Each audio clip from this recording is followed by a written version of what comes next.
Hello, everyone, and welcome to the ICE podcast. And I am so excited that we have Katy Barclay joining us today from Charis Weddings.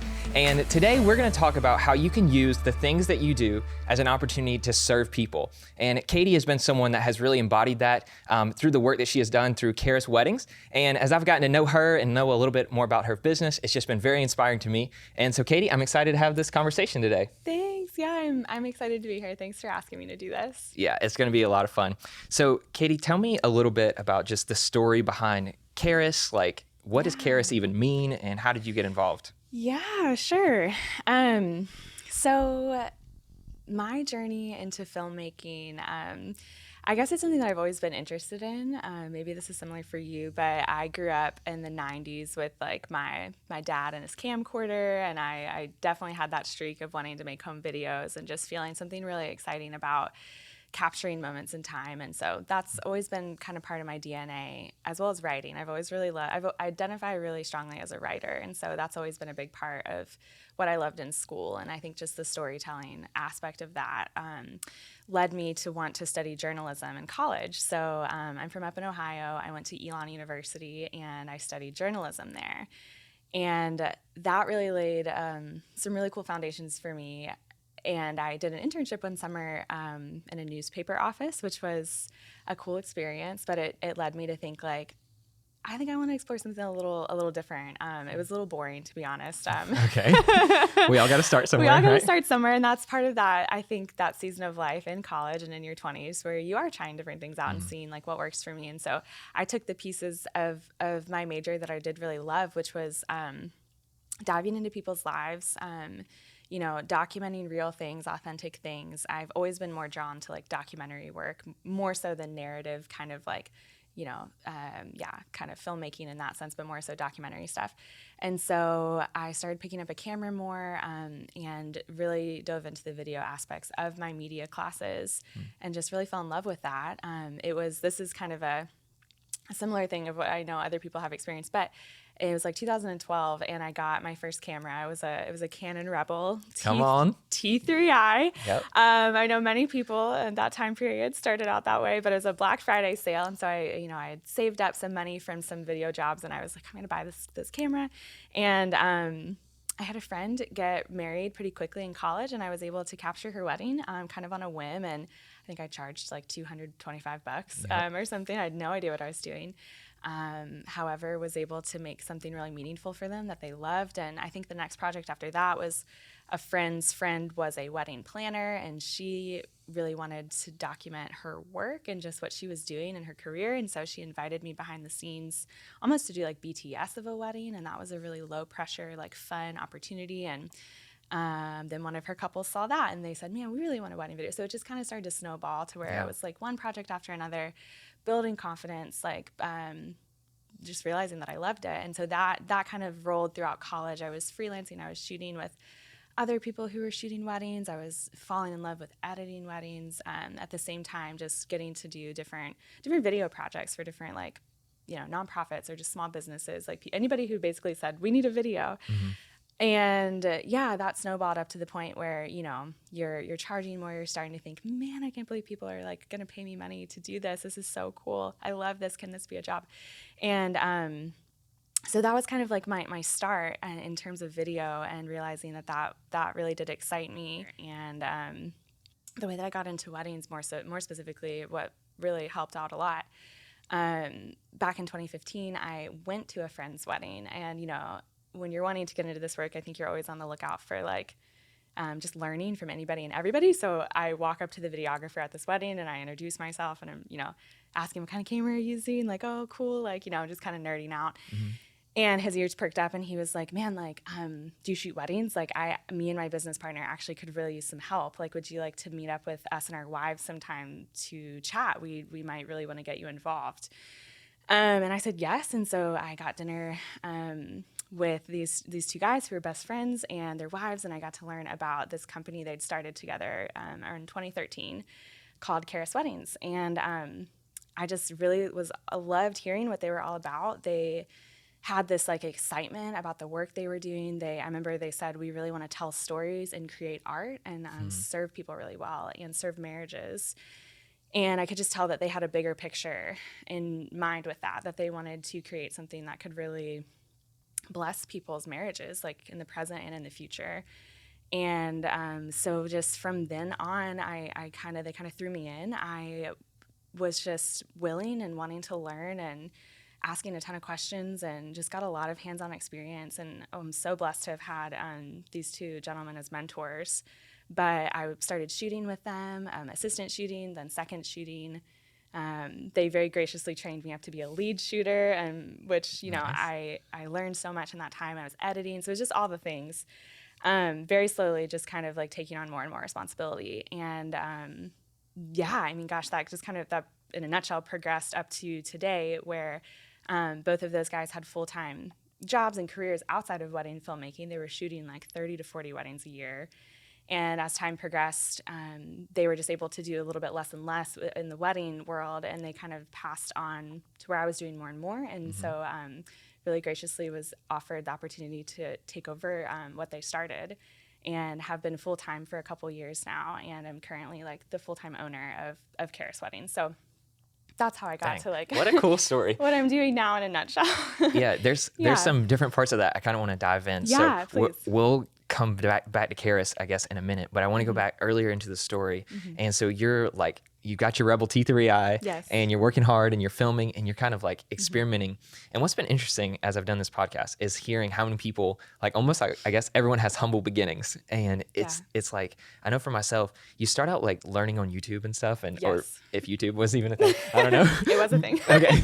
But you start out like learning a lot that way. But I feel like when things started taking off for me, it was when I just like put myself around people that were doing similar things that I was like wanting to do. Yeah. And I learned so much from them. And like, so it's really cool, like hearing you, that it was not like you just automatically started this business, but like you kind of got around the right people, and then the opportunities opened up. Yeah, exactly right. Yeah, I think that's like, I don't even know where I would be or what I would be doing if I hadn't have gotten around, like you were saying, the right people. I think that those connections are just so instrumental. And I think one of the number one things that has helped me is just having a mentor. The individual in particular who I was mentioning, David Tran, he's about 10 years older than me. He had walked the road doing filmmaking for a while, and he really graciously, like, basically taught me everything I know.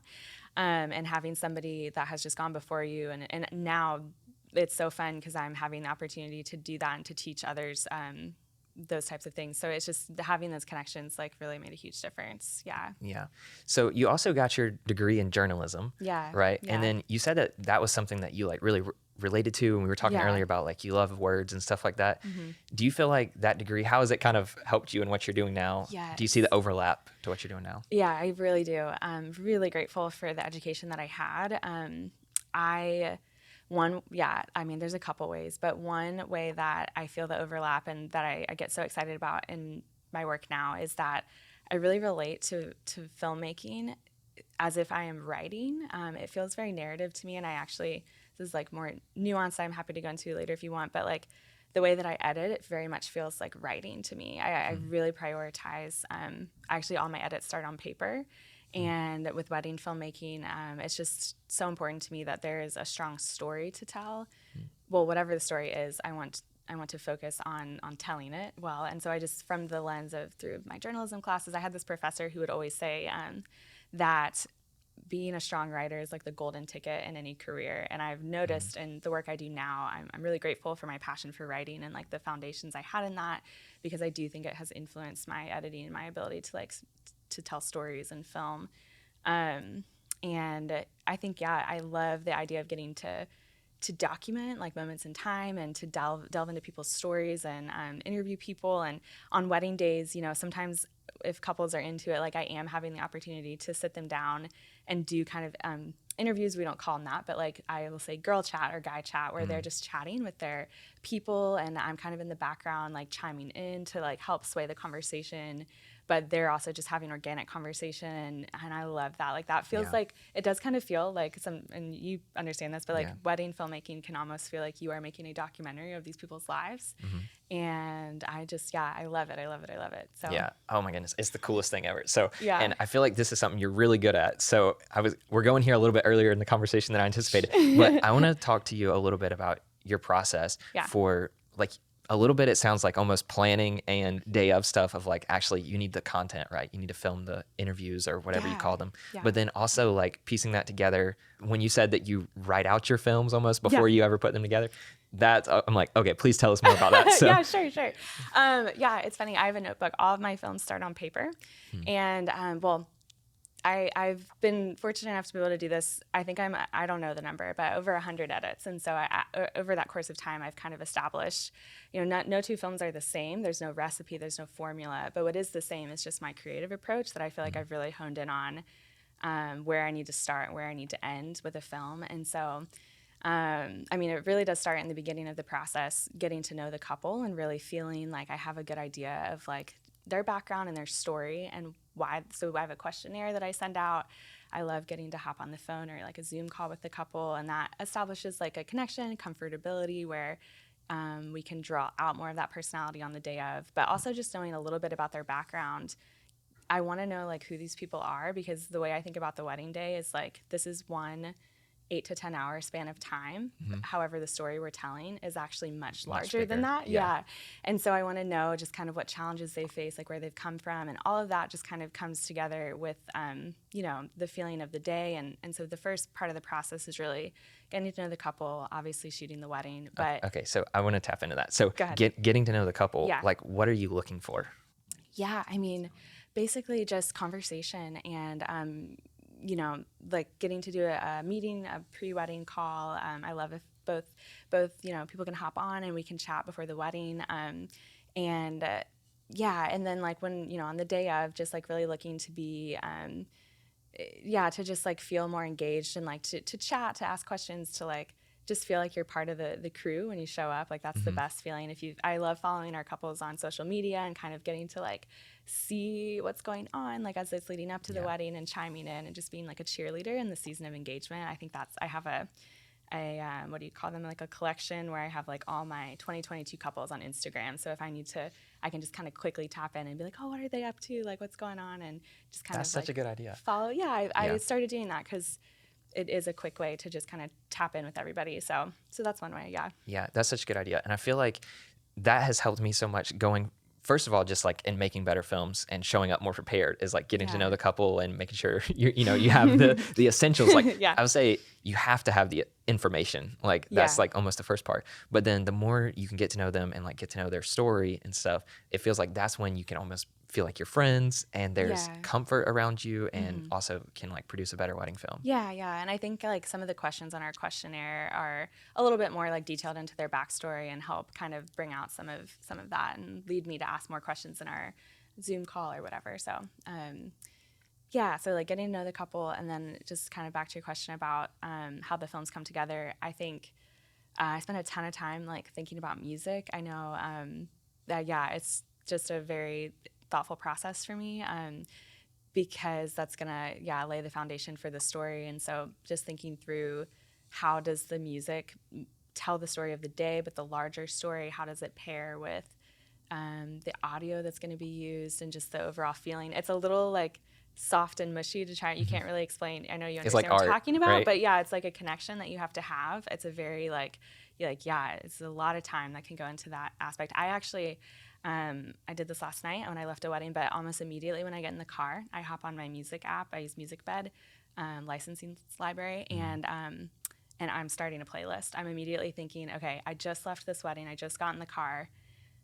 Where do I need to, I'm going to tap into the genre of indie, chill, romantic, whatever. Like I'm going to pull some keywords. I'm going to look for just to start to pull together some music right when it's fresh, to say like, does this fit? And sometimes I'll even start that as I'm getting to know the couple's story. I don't know if I can tell they're really giggly, they're really fun, they have this really, I don't know, just kind of lightheartedness about them. Then I might start a playlist even before the wedding day. And then last night I hopped in the car and I listened through what I'd already curated.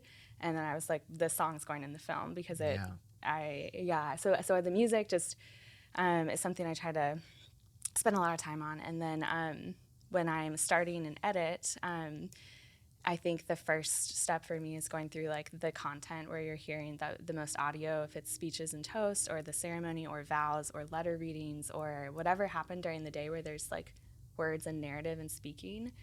I want to hear all of that, and I want to start to pay attention to threads and themes, and look for ways that the different pieces build on each other.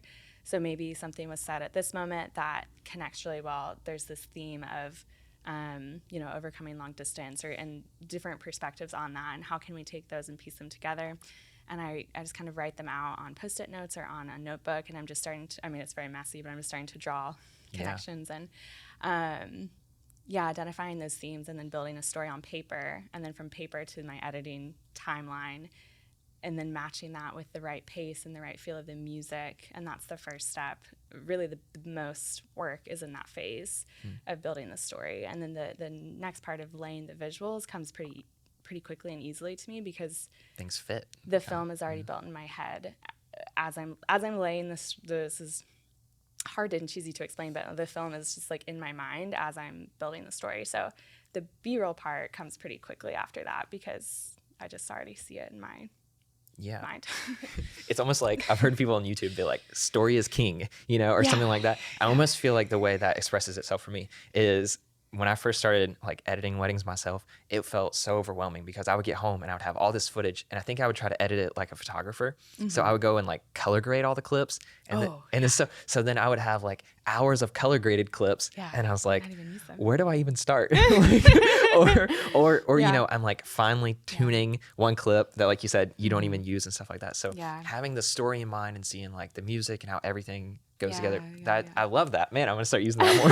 I would say that phase is about 75 to 80% of the process for me, maybe 75, and then like 20% B-roll, 5% color and mixing. Like that's what it feels like, at least at the bulk of where I feel the most creative, almost like I am giving birth to this film. The most like effort and this labor, this process is in just uncovering the story to be told. Once I've laid that down, it's like such a relief, because now I can very easily go from there with like the B-roll and everything else. But the story aspect is where it takes the most like creative push.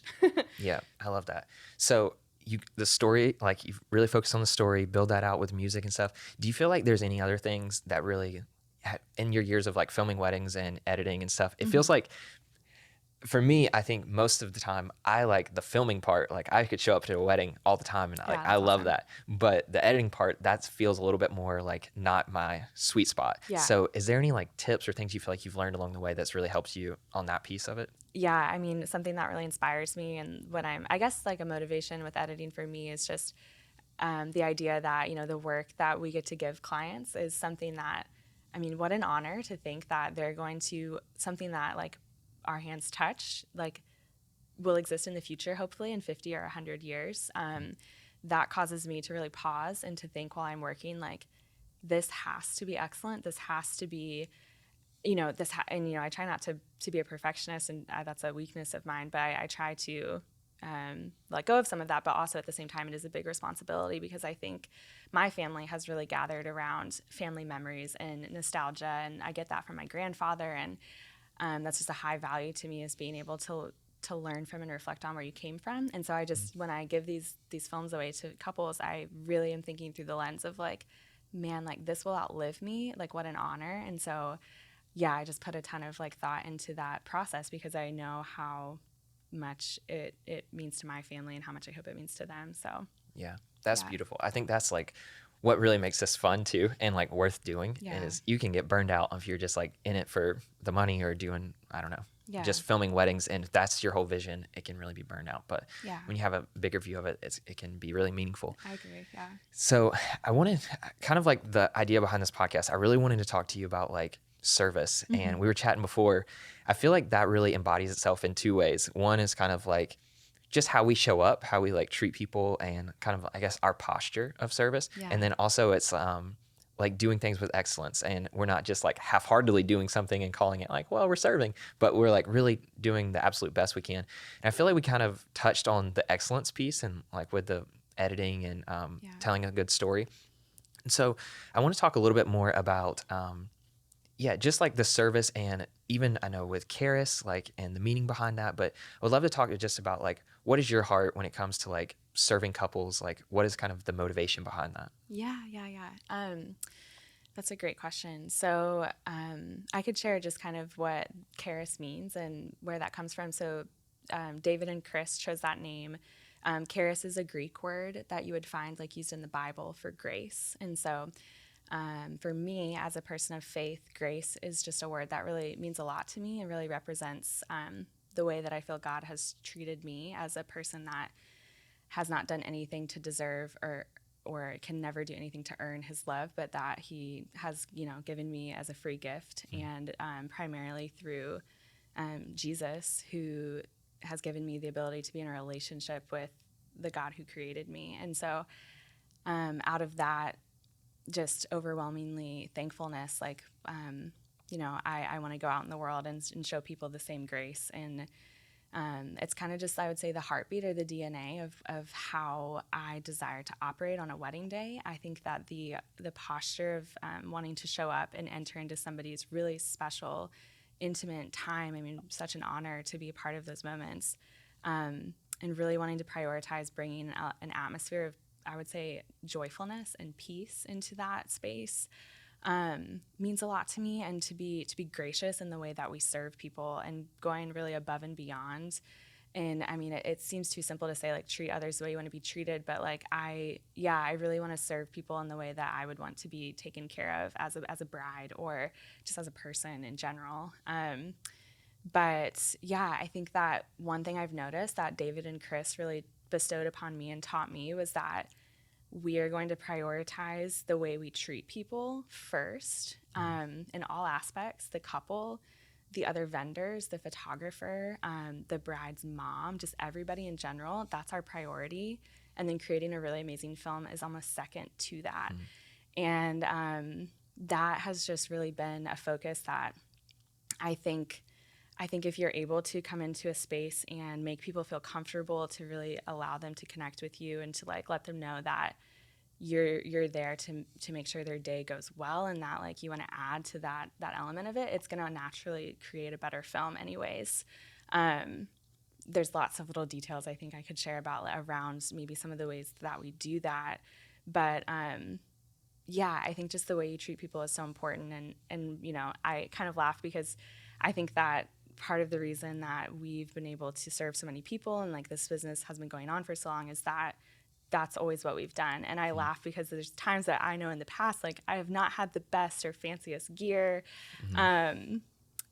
But in some ways, like, what matters more is the way that you make people feel. I love thinking, like, I want to leave a wedding and I want them to feel like, man, we trust the Charis team so much. Like, we just know they're going to make a film that we're going to love because of the way they made us feel when they left our wedding, if that makes sense. No, it absolutely does. Kind of reminds me of that Mother Teresa quote of like, people might forget what you say, but they'll never forget how you made them feel. It really is like that.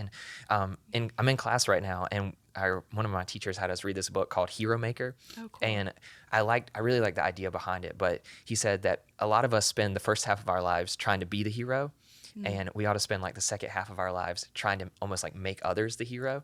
And kind of like being a guide or using whatever you have in order to like encourage them, build them up, like make them the hero of the day. And I feel like when it comes to like weddings and stuff, one of the things I've learned is when I first was starting, I don't think it was a bad like intention, but so much about was like, please hire me, like get me, let me share all the things I can do. Like, and so it was a little bit like self-absorbed and me thinking about my business and what I could offer. And I think what's been way more fulfilling and more fun and has helped me connect more with couples has been the more I've shifted in what can I do, like anything that I can do to help support them and just like serve them and stuff. And kind of like just switching the whole mentality for like almost who is the hero of this day is not going to be me. Yeah, that's huge. I think that like goes so far. Absolutely. When it comes to weddings. That's a great way to put it. Yeah, I agree with that completely. So we talked a little bit about service kind of theoretically. What are some of those ways that you feel like Charis or you personally even has really embodied like service practically, like on the ground level, I guess, for filming weddings? Gosh, there's like some really beautiful things that I've just kind of learned from my mentors, David and Chris, who I mentioned. And the first thing that comes to mind is just when we enter a room on a wedding day, we really, really, really want to try to know people's names. I think there's so much value in being called by name. And amongst the team, different, friends that shoot with me and with Charis, like we will almost try to like quiz each other or like ask with the bridesmaids, like, man, we just want to know everybody's names and like really try to know brothers and sisters, mom and dad. I just think that goes a long way. That's something that we have a lot of fun trying to do. Yeah, we quiz each other throughout the day, and we'll even write them down. And so that's one thing. Another thing, just kind of think through kind of like if I'm showing up on a day, just kind of progressively throughout the day, connecting with the photographer and just letting them know, like, hey, we are on your team. Like, we are team bride and groom. We want to have fun today. I always tell the photographer, like, let me know how I can serve you. Like, let me know how I can help make this an awesome shoot for you, because I want this couple to love their photos as much as their video. I don't know if that's everyone's experience, but for me, that's just such a priority to be a team. And, Which it works way better when it's like that. It's not fun if that's not reciprocated. And, thankfully most of the time it is, but my second shooter or myself will jump in to help, fluff the dress or just, make sure that the photos are happening the way they want them to, and to just like really let them know we're on a team together today. We want to work with you guys and help you guys. And that goes for all the vendors. I mean, that means like thanking the caterers. That means like, I try to just kind of cheerlead people, like shouting out to the florists, like, y'all are doing awesome. Like, let's get some really cool shots of the makeup artist, like putting, doing her job. And so just like really recognizing like everyone's gifts and talents, like what you were saying, like I'm not the hero of this day. I'm literally here to capture other people's amazingness. And so just that posture is really important. One of the most important things I look for in the people that I work with, and I'm really thankful to have an awesome group that represents this, but is like a servant heart, a humbleness and a willingness to learn and to really focus on that element of serving, where it's not about me, it's not about my gear, it's not about video making, it's about just authenticity and like making sure that people feel loved during this day. How can we add to that? And my second shooter yesterday, Jen, I was kind of handling some gear stuff. We were good. And so she was like, hey, I think the bride's hair got really blown around in the wind. I have some bobby pins. I'm going to go see if she needs some help with that. And like just looking for opportunities to, it's not fun to do a portrait session if the bride and groom are thirsty, like it's hot. Like, so my second shooter is going to run and go grab water bottles for the photographers, for the bride and groom. We're going to make sure that they are hydrated.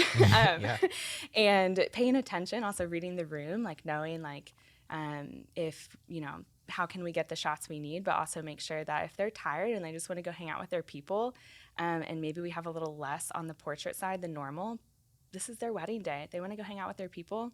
Cool. Like we're going to go get some cool shots of cocktail hour. Like just really prioritizing. Being flexible. Yeah, absolutely. Like we want to document like what is happening and what's going to serve them well, to make sure that the experience of their one and only wedding day is a really beautiful and authentic one.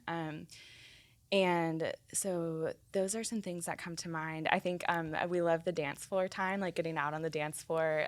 David Tran, who I mentioned, he like used to do ballroom dancing. He is known for getting grandmas, getting moms, like doing some fun moves. Like that's just one of his things. And people really remember him for that and really feel like he's part of the party and part of the fun and memorable in that way. And I love that about him and the way he engages with people and connects with people on a really personal level. I think there's a way to do that. I'll sometimes even be rolling and chatting, but getting shots that, I don't know, they don't know. I don't know. It's just like a fun way to engage and be part of the room. And so those things come to mind on like the wedding day. Something that I love paying attention to on the back end of things is how can I personalize the things that I'm sending out to my couples. And so over time, I've kind of developed like it's pretty simple, but just, I want to physically have something for them to hold in their hands and say, these are my wedding films. I want them to be able to pull something out of a drawer the way that my grandfather did with his wedding photo album. And so I do digital galleries, but also physical USBs and keepsakes. And I love looking for ways to personalize those packages. And so like one comes to mind is that a couple that got married in 2020 during the pandemic, and then we captured their wedding celebration on their year anniversary. Exactly. It's a true story, but this sweet husband wakes his wife up every single morning with a cup of coffee hand delivered to her in bed.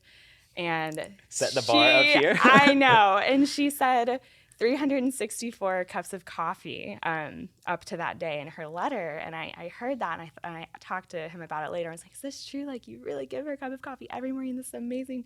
And so, like, in their package, I included some, like, coffee beans and some, like, you know, something that was really meaningful to them, because that's a sweet part of the way he serves her and loves her. And another story, like, in that, just hanging out with the girls in the morning, the bride was talking about how one of their favorite dates was how he cooks for her, and how, like, she loves when he makes pasta. And so, like, I, like, literally put pasta in, like, the box that I mailed them, some, like, homemade like specialty pasta with the sauce, whatever. And so looking for things like that, I think is really special, and lets people know, like, I really see you as a person. I really see your story, and you're not just, like, a number on my calendar. Like, I really want you guys to feel seen and loved. So I just imagine if we all, like, took that to heart and did that in our business, like, instead of saving up for another lens or something like that, like, maybe if you really need a lens, go get a lens. But if we save that money and, like, sent out pasta and coffee beans and personalized stuff that shows we were listening and we care, and you're important to us, I feel like business would boom, but also, like, our connection and, like, to people and stuff would as well. So it's just really fun. I love doing stuff like that. That's too. It sounds like if you haven't done any of this, it could feel, like, overwhelming, like, oh, I have so much to do. But I feel like the more you start to implement these little things, it's actually, like, really fun, way more fulfilling and stuff like that. So that's awesome. And so I kind of want to shift maybe to the last topic that we'll kind of cover today. Sure. So I was listening to a sermon a while back, and the sermon was from Louis Giglio, but it was called Passion, Purpose, and Designer Jeans. Ooh, and okay. I loved that. I thought it was just, you know, he has a way with titles and things. But what he was talking about was the verse in Colossians 3:17, which says, like, and whatsoever you do, right? Like, do it with your whole heart, or do it wholeheartedly as a way to please God and not man. And what he was saying, like, he had several points throughout the message, but one of the things was just that whatever, like, whatever you do. And he kind of, I guess, shorthanded that by saying, like, if your passion in life is to go and make designer jeans, then, like, go and make designer jeans. Like, and basically there's openness. You don't have to be a pastor or something like that in order to serve God. And so one of the things I really like about you and about Charis and stuff is it feels like you're almost living in the whatever of, like, you're filming weddings, which isn't, like, a typical, like, ministry job or something like that. But you're using that to serve people, and I feel like even to honor God and stuff like that. So can you talk to me any about, like, how you've almost, like, found your feet, or how you feel like doing your work of filming weddings can be a platform for you to serve God or live out your purpose or something? Well, one thing I love about my job is that I get to know people and to build relationships with people that I might never otherwise have the opportunity to. And so in that sense, like, I really love the relational aspect of, like, what I get to do. And and I mean, I really hope that through prioritizing, like we've talked about, that it's not all about me, that it's about these people and being led into this moment in their lives, and to show up on that day wanting to embody things like love, joy, peace, kindness, gentleness, faithfulness, self-control. All of these things, like, are ways that I hope the love of God can be communicated through, just doing a job that you've been hired to do. Like you're saying, like, whatever you do, like, it doesn't matter what task you might be doing. You could be cooking, you could be driving a U-Haul truck, like, whatever you do, you can embody those qualities. You can, like, represent that in your work and be an ambassador of those things. And so I think that's one way. I really love, like, as touching on just how editing really is something I feel strongly about, and that I feel very naturally called to do. Have you ever seen the show This Is Us? Yes. Do you like it? That was, like, so good. It was so good. So I love that show. If anybody out there is interested in, like, story, arches and, like, character development and the music, and I mean, that show, You get so attached. it's so good. So that's, to me, the best show that's ever been created of all time. I'm gonna be really devastated when it's over. We're on, like, the last season now, I think. But my brain kind of, like, I think one reason I'm so drawn to that show is my brain really works in the way that story is built. And so the characters, if you haven't seen the show, are 3 siblings whose story is being told simultaneously in both the past, present, future. And so what I love is just how seamlessly the narrative goes from one moment we are in the 1970s, and or the 1980s, whenever these kids were little, and then now we're in the present, but now we're 10 years into the future, and you see how their story is all connected in that time.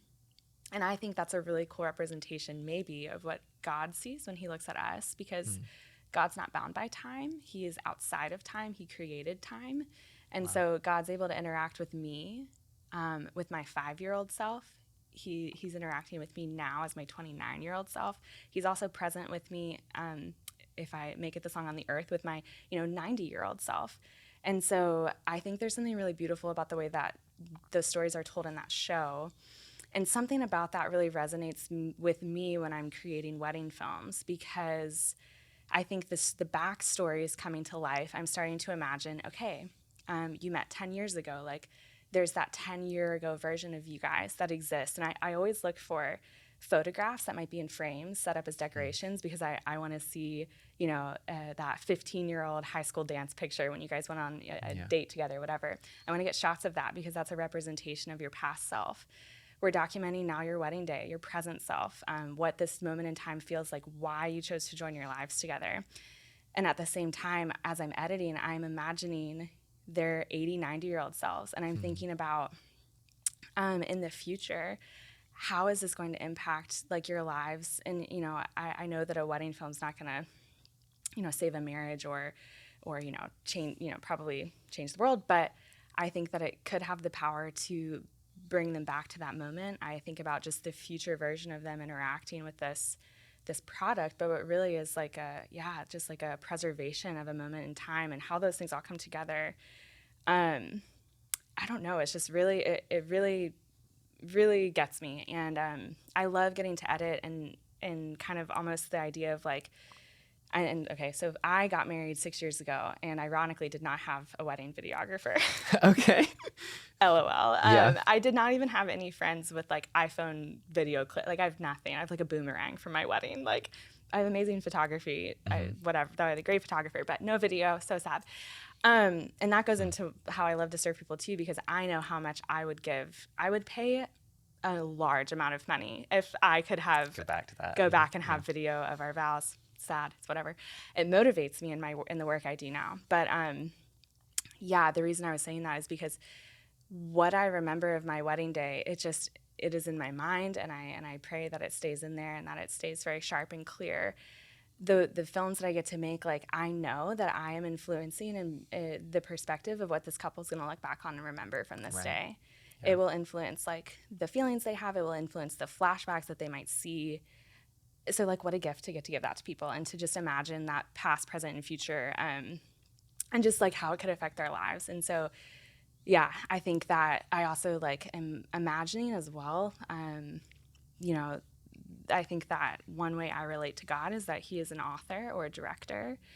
And so I feel almost like I'm partnering with the Lord when I'm creating films, because I'm asking him throughout the process. It's a prayerful process for me. Lord, like what direction do you want this to go? And like what parts of their stories can you bring to mind for me as the editor to come in and to even just like paint a picture visually of what you've already been doing in their lives? What do you see in these people that you love about them that I can bring to life in their films for their kids to see, for their grandkids to see?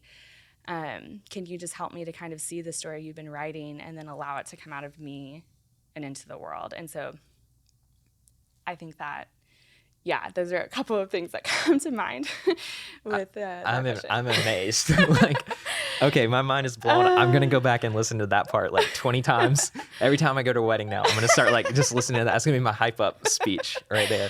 Oh gosh. That is so good. That is so good. I love that. And I think that, one of the things that it feels like has been a theme of our conversation today has been, I thought it was going to be about like just service, but I think it's really about connecting like what you do to like a purpose. And I think seeing that picture, I feel like that's such a good grid that you gave of seeing their past self and who they have been, like started out, who they are now, and then who they're becoming. Yeah. I think that's great for like encouraging people as we like encourage people, but also like sharing their film. And one more like Louis quote almost, I feel like that was just really good, was he said that sometimes we get lost whenever we make our passion our purpose. So like, if your passion is to film weddings or something, if your purpose becomes to film weddings, then like that purpose isn't big enough. You go through a dry season, or weddings get boring, or something, money's not coming in. All of a sudden, like, your purpose has died. And so he was saying, we get lost whenever we make our passion our purpose, but when we can do our passion like wholeheartedly in a way to fulfill like our higher purpose, then we can find like a lot of fulfillment and a lot of joy and stuff like that.